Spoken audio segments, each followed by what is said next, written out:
الحمدللہ کفا والصلاة والسلام علی محمد النبی المجتبی وعلی آلہ وصحابہ وازواجہ وذریاتہ واہل بیتہ نور الہدی اما بعد فقد قال اللہ تبارک وتعالی فی القرآن المجید اعوذ باللہ من الشیطان الرجیم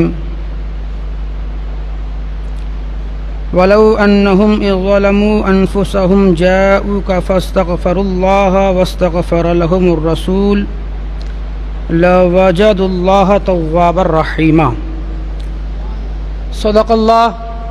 صدق اللہ مولانا العظیم وبلغنا رسولہ النبی الامین المکین المتین الکریم ونحن علی ذلک لمن الشاہدین والشاکرین والحمد للہ رب العالمین۔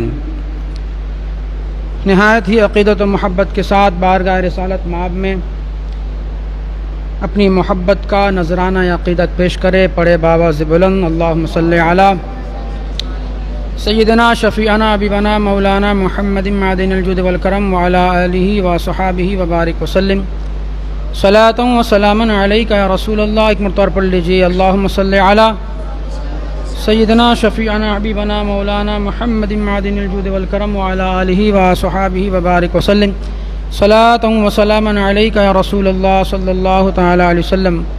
حصول بخشش و نجات کے لیے ایک مرتبہ پڑھ لیجیے صلی اللہ علی النبی الامی وآلہ صلی اللہ تعالی علیہ وسلم صلاۃ و سلاما علیک یا رسول اللہ صلی اللہ تعالی علیہ وسلم۔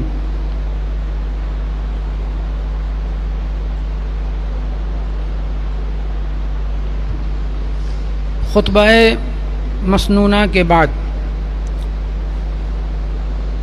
جس آیہ کریمہ کی تلاوت سے میں نے شرف حاصل کیا ہے،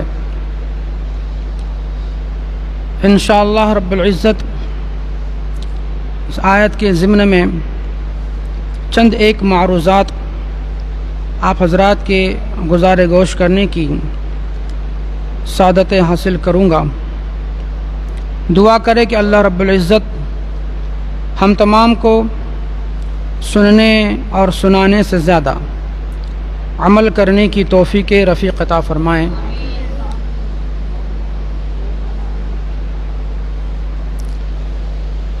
آج کا یہ جمعۃ المبارکہ کا یہ خطاب جو ہمارے عقائد سے وابستہ ہے، خصوصیت کے ساتھ ان لوگوں سے مخاطب جو ابھی حال میں ہی حرمین طیبین کی زیارتوں سے مشرف ہو کر اپنے وطن کو واپس لوٹے ہیں، اور ان کے ساتھ میں ان لوگوں کے لیے بھی جو یہ عقیدہ رکھتے ہیں کہ ہم مدینہ جا رہے ہیں تو مدینے میں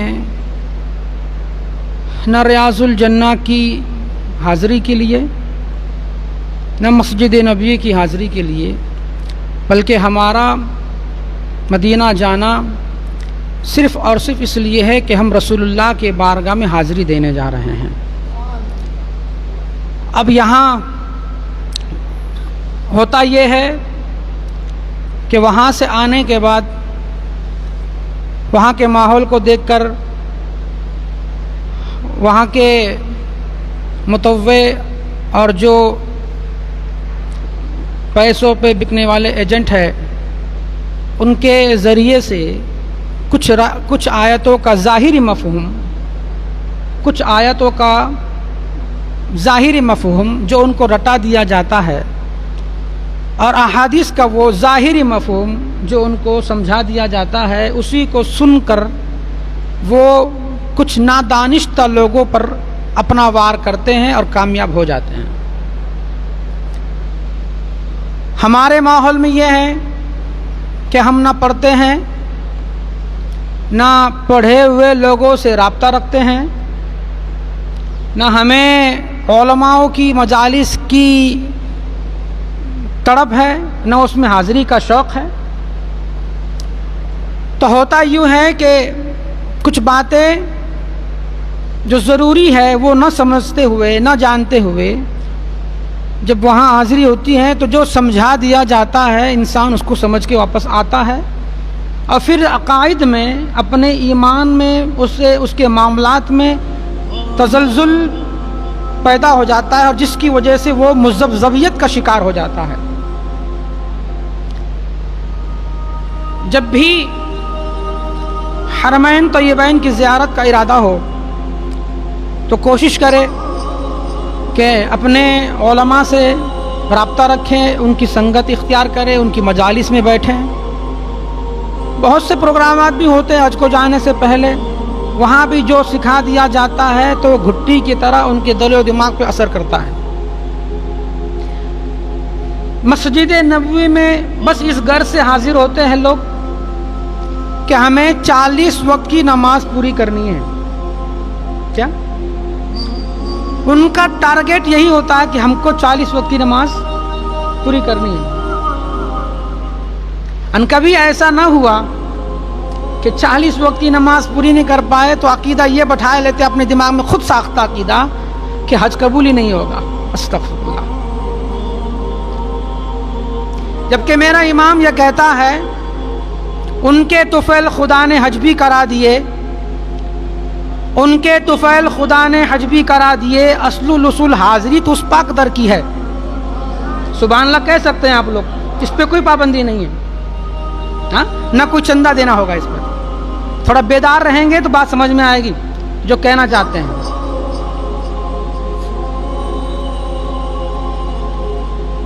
40 وقت کی نمازیں پورا کرنے کا ٹارگٹ ہوتا ہے، اور یہ وہاں حرمین میں، مدینہ شریف میں بھی کچھ رسالے، کچھ کتابچے بانٹے جاتے ہیں۔ ہم نے بھی لایا کچھ کتابچے، جہاں جہاں ملا اٹھا لیا، مواد ہے نا ہمارا، وہ خوراک اٹھا لیا۔ اس میں ایک رسالہ ہے راہ ہدایت، 2 پنوں کا ہے، اس کے آگے پیچھے ملا کے وہ 4 پنے ہوتے ہیں، 5 پنے ہوتے ہیں۔ راہ ہدایت کے اندر ایک بات لکھی ہے کہ مسجد نبوی میں جائے تو اس ارادے سے کہ سرکار نے فرمایا ہے 3 مسجدوں کی طرف، اس کی طرف نیت کر کے جانا یہ جائز ہے، اس کے علاوہ کوئی اور مسجد کی طرف نیت کر کے جانا جائز نہیں۔ اور اسی میں کئی مقامات پر یہ لکھا ہے، بتانا چاہا ہے کہ جب مسجد نبی آدمی جاتا ہے تو کیوں جاتا ہے؟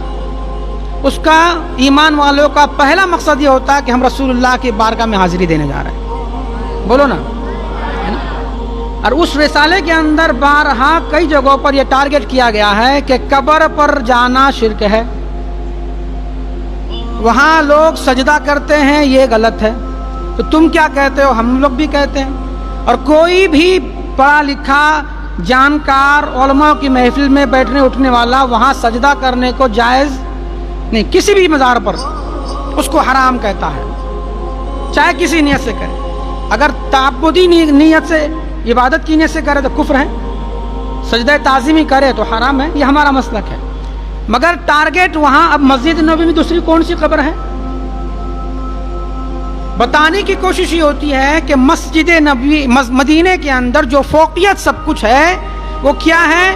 وہ مسجد نبوی ہے، جس میں یہ ہے کہ 1 رکعت پڑھو تو 50,000 رکعت پڑھنے کا ثواب ہے، اور یہی ثواب بتا کر لوگوں کو بتایا جاتا ہے، یہی سکھایا جاتا ہے تم کو یہ کرنا ہے کہ 1 رکعت پڑھو 50,000 رکعت پڑھنے کا ثواب ہے۔ مگر یہ نہیں بتایا جاتا کہ اپنی نیت یہ کرو کہ ہم رسول اللہ کے دربار میں حاضری دینے جا رہے ہیں۔ اس سے روکنے کی کوشش ہوتی ہے کہ وہاں آپ جائیں گے، جو لوگ حج کر کے آئے ہیں وہ جانتے ہیں، آپ ریاض الجنہ سے نکلیں گے تو جو متوع ہوتے ہیں اور شرطا ہوتے ہیں، پولیس ہوتی ہے، وہ یہ کہتے ہیں کہ صلاۃ علی رسول اللہ، سلام، درود، رسول اللہ پہ درود پڑھو۔ وہ دعا نہیں کرنے دیتے حاجی صاحب، جعلی اقدس پر دعا کرنے دیتے ہیں؟ نہیں کرنے دیتے۔ اگر کسی نے ہاتھ اٹھا لیا ادھر تو ان کے دل و دماغ میں کھجلان پیدا ہو جاتا ہے، آگ لگ جاتی ہے. یہاں کیوں ہاتھ اٹھا لیا؟ جیسے ان کو لگتا ہے کہ ہم جو ہے خانہ خدا ادھر ہی سمجھ بیٹھے ہیں. کہتے ہیں کہ ادھر گھومو، ادھر کدھر گھومو؟ کعبے کی طرف گھومو. بے وقوفوں کو یہی نہیں معلوم ہے کہ دعا کا قبلہ آسمان ہے، اور خانہ کعبہ کی طرف دعا کر کے اگر کوئی یہ نیت کرے ادھر دعا کرتے ہوئے کہ ہم خدا سے یا خانہ کعبہ کو معاذ اللہ خدا سمجھ کے مانگ رہے ہیں، تو یہ کفر ہے. سمجھ میں آ رہی بات؟ ہم خانہ کعبہ کو خدا نہیں سمجھتے، اس کا گھر ہے وہ. ہاں اس طرف رخ کرنے کو کہا ہے تو رخ کرتے ہیں. اور دعا کی جہاں تک بات ہے، نماز کا مسئلہ کہ ادھر رخ کر کے نماز پڑھو اور دعا کے لیے جدھر منہ کر کے دعا کرو اللہ قبول فرمانے والا ہے. تو ادھر یہ کہنا کہ ادھر ہی منہ کر کے دعا کرو، ادھر نہ کرو، ظاہری اقدس کی طرف منہ نہ کرو، یہ ٹھیک نہیں، یہ شرک ہے. نہ جانے اس میں کون سا شرک انہیں نظر آتا ہے. الغرض وہاں رکنے نہیں دیتے. سلام کرو، چلتے چلتے سلام کر لو، آگے بڑھ جاؤ. بہت زیادہ رکنے دیا، اگر کہیں ادھر ادھر نظریں ان کی گھومی رہی یا خیال متغیر رہا تو 1 منٹ 2 منٹ کوئی رک جاتا ہے، 3 منٹ رک جاتا ہے، مگر پھر بھی وہاں ہاتھ اٹھا کے کوئی دعا نہیں کرتا. ہم سے یہ کہا گیا ہے وَلَوْ أَنَّهُمْ إِذْ ظَلَمُوا أَنفُسَهُمْ جَاءُوكَ فَاسْتَغْفَرُوا اللَّهَ وَاسْتَغْفَرَ لَهُمُ الرَّسُولُ لَوَجَدُوا اللَّهَ تَوَّابًا رَحِيمًا. یہ قرآن کی آیت ہے. سبحان اللہ. قرآن کا ترجمہ اٹھا کے دیکھیں آپ. اس میں کہا گیا ہے کہ جب تم اپنی جانوں پہ ظلم کر لو تو کیا کرو؟ رسول اللہ کی بارگاہ میں حاضر ہو جاؤ. جب تم اپنی جانوں پہ ظلم کرو. اچھا اللہ رب قدیر کہیں بھی ابھی ایک مسئلہ بتاؤں بیچ میں ذہن میں بات آ گئی تو یہ کہتے ہیں ادھر دعا نہیں کرنے کی، جا کے ادھر دعا نہیں کرنے کی، ادھر دعا نہیں کرنے کی. ہم جتنے حاجی جائیں گے نا گلے ملے گا میرے واسطے دعا کرو. جب خانے کعبہ پہنچو تو میرے سے دعا کرو. کیوں؟ اللہ یا دعا قبول نہیں کرتا؟ یہ مسجد میں دعا قبول نہیں ہوتی ہے؟ ہوتی ہے کہ نہیں ہوتی ہے؟ ارے ہر جگہ اللہ دعا قبول فرمانے والا. پھر یہ گلے ملے گا، کان میں کہے گا خانے کعبہ میں جائیں گے میرے واسطے دعا کرو. کیوں؟ یا دعا نہیں کر سکتا ہے؟ پھر وہاں جانے کا، وہاں بھیجنے کا اور وہاں دعا کروانے کا مقصد کیا ہے؟ پھنسو گے تو پھر پوری طرح پھنسو گے. تو اس لیے ایک عقیدہ رکھو تاکہ کہیں نہ پھنسے. اللہ یہاں بھی سنتا ہے، وہاں بھی سنتا ہے، جہاں وہ چاہے وہ وہاں سن کر قبول بھی کرتا ہے. مگر ایک بات ہے کہ یہاں آپ دعا کرو وہ چاہے گا تو قبول کرے گا. یہاں وہ دعا کرو، آپ دعا کرو تو چاہے تو وہ قبول کرے، یا اس کے کرم میں وہ معاف کرے یا نہ کرے، وہ قبول کرے نہ کرے. مگر یہاں فرمایا گیا لَوَجَدُوا اللَّهَ، جب رسول اللہ کے بارگاہ میں حاضری دو گے اور رسول اللہ سفارش کریں گے تو قبول نہ ہونے کی بات ہی نہیں ہے. لَوَجَدُوا اللَّهَ تَوَّابًا رَحِيمًا، تو یقیناً ضرور بھی ضرور اللہ قبول فرمانے والا ہے. قرآن کہہ رہا لَوَجَدُوا اللَّهَ، ضرور بھی ضرور، یقیناً اللہ کے رسول نے اگر سفارش کر دی اب یہاں یقین جان لو کہ اللہ نے تمہاری دعا قبول کر لیا ہے. اب ایک بات یہاں گزشتہ دفعہ بھی بحث ہوئی تھی اس معاملے میں، اور یہ بات ذہن میں تھی کہ جب آپ وہاں جائیں گے تو وہاں دعا کرنے نہیں دیتے، اور بحث اگر ہو جائے تو کہیں گے کہ یہ آیت منسوخ ہو گئی. استغفر اللہ، آیت باقی ہے قرآن میں، منسوخ ہو گئی تو قرآن میں کیسے؟ اور آیت اگر یہ کوئی کہتا ہے کہ یہ آیت صحابہ کے حق میں نازل ہوئی ہے تو مجھے بتاؤ صحابہ ابھی زندہ ہے کہ نہیں؟ چلیے ہے. اگر ان کے حساب سے ظاہری مطلب یہ لیا جائے تو وہ آپ کو ہم کو نظر آتے ہیں کیا؟ نہیں، دنیا سے پردہ فرما گئے. تو اب اس آیت کا حکم باقی رہا کہ ختم ہو گیا؟ تو کہیں گے کہ آیت جن کے حق میں نازل ہوئی تو وہ تو رہے نہیں، تو آیت کا حکم بھی نہ ختم ہو گیا معاذ اللہ. قرآن وہ کتاب ہے کہ جس کے سورہ فاتحہ کے الف سے لے کر والناس کی سین تک جو قرآن ہے، یہ کوئی ہسٹوریکل کتاب نہیں ہے، یہ کوئی اتہاسک ایسی کتاب نہیں ہے کہ جس میں صرف تاریخ بیان کر دی گئی اور اس سے آپ آنے والے زمانے میں کوئی استفادہ حاصل نہیں کیا جائے گا. ایسا نہیں ہے. ہر دور کے لیے قرآن آپ کے لیے راہ ہدایت ہے. قیامت تک کے لیے جو معاملات اٹھیں گے اور جس جگہ پر قرآن کی ضرورت ہوگی، قرآن اس کا مفہوم اور اس سے راہ ہدایت آپ کے لیے پیش کرنے والا ہے. ایسا نہیں کہ اس وقت نازل ہوئی تو اس وقت حکم نافذ ہوا اور ختم ہو گیا، ایسا نہیں ہے. اس کا حکم ہمیشہ کے لیے ہے. جب یہ مانتے ہو کہ اس کا حکم اگر ہمیشہ کے لیے ہے تو یہ بھی ماننا پڑے گا کہ جب جو کبھی بھی اپنے اوپر ظلم کر لے، گناہ اس سے ہو جائے، تو کیا کرے؟ رسول اللہ کے بارگاہ میں حاضر ہو جائے اور رسول اللہ کے بارگاہ میں حاضر ہو کے کہے میں مجرم ہوں آقا، میں مجرم ہوں آقا، مجھے ساتھ لے لو. یہ کہیں اور پھر سرکار بھی کہیں ادھر آ پیارے، اور سرکار سفارش فرما دے تو قرآن کہتا ہے. یہ کوئی مولوی نہیں کہہ رہا، نہ بریلی کا امام احمد رضا کہہ رہے ہیں، یہ قرآن کہہ رہا ہے. قرآن لو وجد اللہ تواب الرحیم، تو ضرور بھی ضرور اللہ تمہاری توبہ کو قبول فرمانے والا ہے. اب بتاؤ، یہ عقیدہ کسی کا من گھڑت تو عقیدہ تو نہیں ہے، یہ نص قطعی ہے، قرآن کی آیت ہے. اور یہ قرآن کی آیت سے انکار کرنا اپنے ایمان سے ہاتھ دھونا ہے. اب یہاں تو ہوتا یوں ہے وہاں کہ کچھ باتیں سکھا دی جاتی ہے لال لمار والوں کو، متوع کو. عالم نہیں ہوتا اس میں، کوئی پڑھا لکھا اتنا نہیں ہوتا. چند آیتیں، چند باتیں، چند احادیث اپنے مطلب کی ان کو سکھا دی جاتی ہے. اور کسی کو دیکھ لیا اگر ہرے کپڑا پہنا ہوا ہے، ہرا صافہ باندھا ہوا ہے، جامنی رنگ چشتیہ کلر کا صافہ باندھے ہوا ہے، چشتیہ کلر کا جبہ پہنا، پکڑ لے گا. اور بیچارے وہ بھی نادانستہ لوگ ہوتے ہیں، اتنی ان کو واقفیت مسائل سے، حدیث سے، قرآن سے، فقہ سے ہوتی نہیں ہے، تو ان کو پکڑ کے سمجھاتے ہیں، اس کی ویڈیو بنا کے وائرل کرتے ہیں، اور پھر کچھ لوگوں کو جمع کر کے بتانے کی کوشش کرتے ہیں کہ جو ہم بتا رہے ہیں وہ صحیح ہے. سب سے پہلے تو یہ جانیں کہ وہ جو بتائے وہ صحیح نہیں ہے، وہ دین نہیں ہے. دین وہ ہے جو قرآن بتاتا ہے، دین وہ ہے جو مصطفیٰ کی حدیث بتاتی ہے. دین یہ ہے.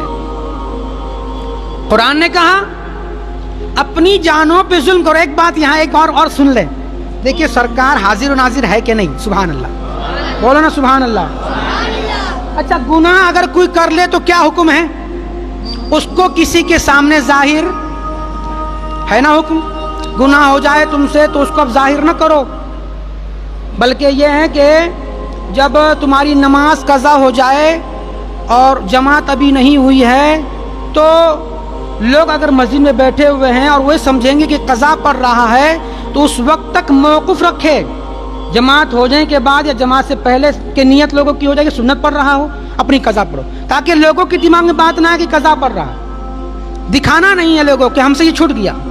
اس سے سمجھ میں آتا ہے کہ اگر کوئی گناہ کرتا ہے تو اس کو حکم یہ ہے کہ وہ چھپائے، گناہ بتائے نہیں.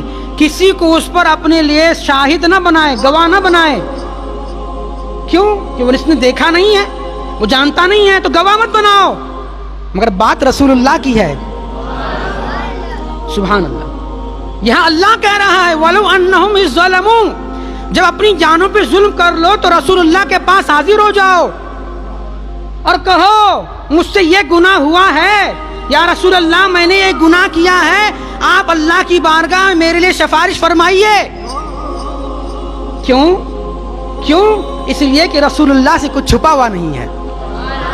بولو نا سبحان اللہ. اس لیے حکم ہوا کہ یہ سب جانتے ہیں تم جو کرتوت کر رہے ہو، ان کے پاس سب کچھ کالا چٹا تمہارا موجود ہے، یہاں کچھ چھپا نہیں ہے.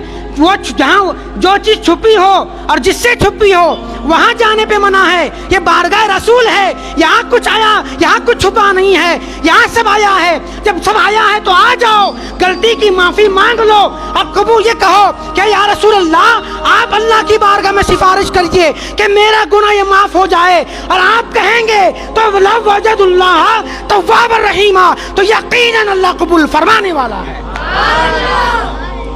یہ حضور کی بارگاہ ہے، مگر پورا ٹارگٹ کیا دیا جاتا ہے؟ مدینے میں جاؤ تو کیا کرو؟ 40 وقت کی نماز پڑھو۔ یہ نہیں بتایا جاتا کہ رسول اللہ کی بارگاہ میں حاضری دو۔ مدینے میں بہت سے فقہاء نے، صرف اعلیٰ کی بات نہیں، بہت سے فقہاء نے اس پہ یہ لکھا ہے، اور اس آیت کی ضمن میں لکھا ہے۔ کیا لکھا؟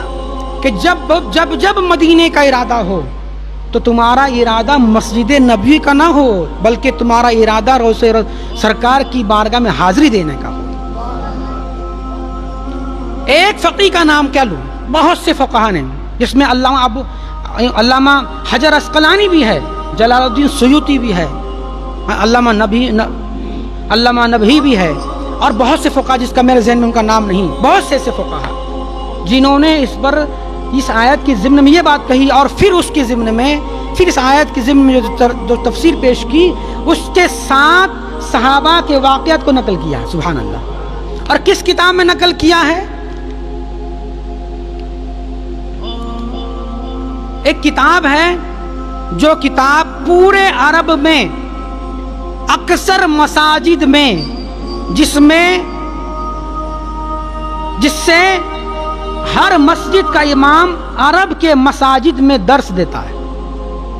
خود حرمین شریفین طیبین میں اس کتاب سے درس دیا جاتا ہے۔ اس کتاب کا حوالہ دے کر، اور اس کتاب کے اندر یہ بات لکھی ہوئی ہے کہ سرکار کے وصال پرملال، وصال ظاہری کے بعد حضرت عتبہ اس کے روایت کرنے والے ہیں، کہتے ہیں کہ میں سرکار کے قبر اطہر کے پاس بیٹھا ہوا تھا، تو میں نے دیکھا کہ ایک بندہ آیا اور اس نے یہی آیت پڑھی، وَلَوْ أَنَّهُمْ إِذْ ظَلَمُوا أَنفُسَهُمْ جَاءُوكَ فَاسْتَغْفَرُوا اللَّهَ وَاسْتَغْفَرَ لَهُمُ الرَّسُولُ لَوَجَدُوا اللَّهَ تَوَّابًا رَحِيمًا۔ اور کہا کہ میں نے یہ اللہ کے کلام سے سنا ہے، قد سمعت اللہ، کہ میں نے اللہ کے کلام میں یہ سنا ہے کہ اللہ نے یہ کہا ہے کہ جب اپنی جانوں پہ ظلم کر لو تو رسول اللہ کی بارگاہ میں حاضر ہو جاؤ۔ دیکھیے یہ وہاں عقیدہ کیا بتاتے ہیں، یہاں دعا نہیں کرنے کی، یہاں نہیں مانگنے کا۔ قرآن کیا کہتا ہے؟ اچھا یہ بھی کہتے ہیں کہ کیا کسی صحابی نے ایسا کیا؟ کیا کسی صحابی کا ایسا عمل ہے؟ ارے صحابی نہیں، اصحاب کا ایسا عمل ہے۔ ایک صحابی کی کیا بات کرے، بہت سے صحابہ، جس میں اجلہ صحابہ میں حضرت عمر فاروق رضی اللہ تعالیٰ، جو دین میں ذرہ برابر کوتاہی کو قبول نہیں کرتے تھے، ان کا عمل کیا ہے؟ جو حضرت کعب بن احبار نے اسلام قبول کیا، تو حضرت عمر فاروق نے کیا کہا ان سے؟ حدیث کی کتاب الٹ کے دیکھو۔ تم کہتے ہو کہ رسول اللہ کی قبر پہ حاضری دینے کی نیت نہ رکھو، مسجد نبی کی نیت رکھو، عمر فاروق کی نیت کیا ہے؟ بولو نا مچل کے سبحان اللہ۔ یہ عقیدوں کی بات ہے، کہنا تو کچھ اور ہے۔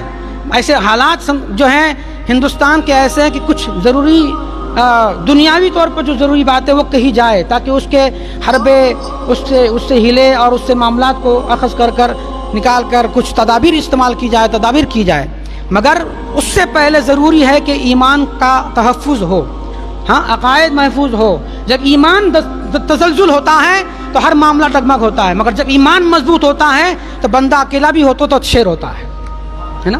تو پہلے ایمان مضبوط ہو۔ یہاں سکھایا یہ جاتا ہے، وہاں بھی سکھایا یہ جاتا ہے کہ مدینے کی حاضری، مسجد نبی کی حاضری نیت یہ ہو۔ کسی صحابہ نے سرکار کے قبر پہ جانے کی حاضری کی نیت نہیں کی ہے، یہ بتایا سمجھایا جاتا ہے۔ یہ حدیثوں سے انحراف ہے، یہ ان کی چالیں ہیں، یہ دھوکہ دینا ہے مسلمانوں کو۔ حدیثوں کی کتاب، اس کو حضرت امام احمد بن حنبل نے مسند امام احمد حنبل میں بھی لکھا ہے، کیا کہ حضرت کعب احبار نے جب ایمان قبول کیا تو حضرت عمر فاروق نے کہا، کیا کہا؟ چلو رسول اللہ کی قبر پہ حاضری دے. چل کے بولو نا سبحان اللہ. چلو رسول اللہ کی قبر پہ حاضری دے. اگر یہ شرک ہے تو بتاؤ عمر فاروق کیا کر رہے ہیں؟ اور اگر ہے تمہارے اندر ہمت تو لگاؤ فتویٰ. نہیں لگا سکتے. حضرت عمر فاروق نے، اور وہ عمر فاروق کی سرکار فرماتے میرے بعد اگر کوئی نبی ہوتا تو عمر ہوتا. وہ عمر یہ کہہ رہے ہیں کہ کعب بن احبار اب تم نے اسلام قبول کر لیا ہے، چلو مدینے چلے اور رسول اللہ کے بارگاہ میں حاضری دے. اب سرکار فرماتے ہیں کہ جو میرے وصال کے بعد، بعد وفاتی، حدیث شریف کے اندر بعد وفاتی من جانی بعد الوفاتی، جو میرے وفات کے بعد میری قبر پہ آیا، سرکار فرماتے وہ ایسا ہی ہے کہ میری حیات میں آیا. وہ ایسا ہی ہے کہ میری حیات میں آیا. اب صحابی یہاں بتایا جاتا ہے کہ صحابہ نے کوئی ایسا عمل نہیں کیا، مگر یہ بات حضرت عمر کی ہے. سبحان اللہ. اچھا، حضرت عمر کے بعد ایک صحابی کا اور ایک حوالہ، وہ جس کو شیر خدا کہا جاتا ہے، وہ علی جس کو سرکار نے فرمایا دنیا میں بھی میرا بھائی ہے اور آخرت میں بھی میرا بھائی ہے، اور کہا جس کا میں مولا ہوں علی اس کے مولا ہے. اس علی کا عقیدہ یہ کیا ہے؟ اس علی کا عقیدہ دیکھو. حضرت علی رضی اللہ تعالیٰ کا گھر، حضرت فاطمہ کا گھر سرکار کے کاشان اقدس سے کچھ دور تھا، اور جب رسول اللہ کے روزے پہ حاضری دینی ہوتی تو اسی راستے سے آنا ہوتا. حضرت علی کا معاملہ، روز کا معاملہ کیا تھا؟ جب تک مدینے میں رہے، فقہا محدثین اس کو نقل کرتے ہیں کیا کہ جب تک مدینے میں رہے اپنے گھر سے نکلتے اور سرکار کے تربت اطہر پہ پہنچتے اور روتے. اچھا، گھر سے کس نیت سے نکلتے؟ بولو. گھر سے نکلتے، ہر روز نکلتے، کس نیت سے نکلتے؟ عمر فاروق نے کعب بن احبار کو کہا کہ چلو رسول اللہ کے بارگاہ میں حاضری دے، تو نیت کیا ہے؟ بولو نا. بولیں گے تو سمجھ میں آ رہی بات. ارے بولو، کس نیت سے؟ نیت کیا دلوائی؟ نیت کیا کروائی؟ قبر رسول کی. سمجھتے ہی نہیں ہے. کون سی کھوپڑی ہے پتہ نہیں. سمجھ رہے ہیں؟ ارے سمجھ رہے؟ کیا نیت کروائی عمر فاروق نے؟ قبر رسول کی.